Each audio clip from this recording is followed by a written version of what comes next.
ಬರ್ರಿ ಒಳಗೆ ಬಂದು ನೋಡ್ರಿ ಎಲ್ಲ ಈಗ ಇದು KPR ಈಗ KPR ಶುಗರ್ ಫ್ಯಾಕ್ಟ್ರಿ ಅದ ಈಗ ನಮ್ಮಲ್ಲಿ ಸಪ್ಲೈ ಹೋಗ್ತಾವ್ರಿ ಮತ್ತು ಅವ್ರ ಬಳಿ ನಮಗೆ ಬರ್ತದೆ ಅವರು ಶುಗರ್ ನಮ್ಮಲ್ಲಿದ್ದು ಸ್ವಲ್ಪ ಹೋಗ್ತಾರೆ ಅವ್ರು ಚಾಲು ಮಾಡ್ಕೊಳ್ಳೋಸಲಕ್ಕ ಈಗ ಅವ್ರು ಚಾಲು ಮಾಡ್ಕೊಂಡು ನಮ್ಗೆ 35 ಟ್ಯಾಂಕ್ ಕೊಡ್ಲಾಗ್ತಾರೆ ಅವ್ರು ಶುಗರ್ ಫ್ಯಾಕ್ಟ್ರಿದಾಗ ಬರೀ ಶುಗರ್ ಫ್ಯಾಕ್ಟ್ರಿದೊಳಗೆ ಬರೀ ಸಕ್ಕರೆ ಅಷ್ಟೇ ರೆಡಿ ಆಗಲ್ಲ ಕರೆಂಟ್ನು ರೆಡಿ ಮಾಡ್ತಾರ ಅದ್ರ ಮೇಲೆ ಅದು ಏನು ಕಬ್ಬೇನು ಇರ್ತಲ್ಲ ಕಬ್ಬಿಂದು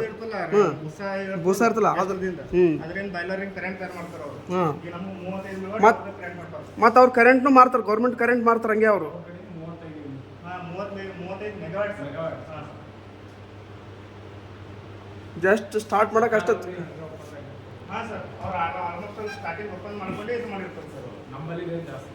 ಹಾಂ ಸರ್ ನಮ್ಮಲ್ಲಿ ಈಗ ಅವ್ರಿಗೆ ಬೇಕಾಗೋದು ಒಂದು ಅರ್ಧ ಮೆಗಾಡ್ ಬೇಕಾಗುತ್ತೆ ಸರ್ ಬರೀ ಸ್ಟಾರ್ಟ್ ಮಾಡಬೇಕಾಗುತ್ತೆ ಸರ್ ಅವ್ರು ಹಾಂ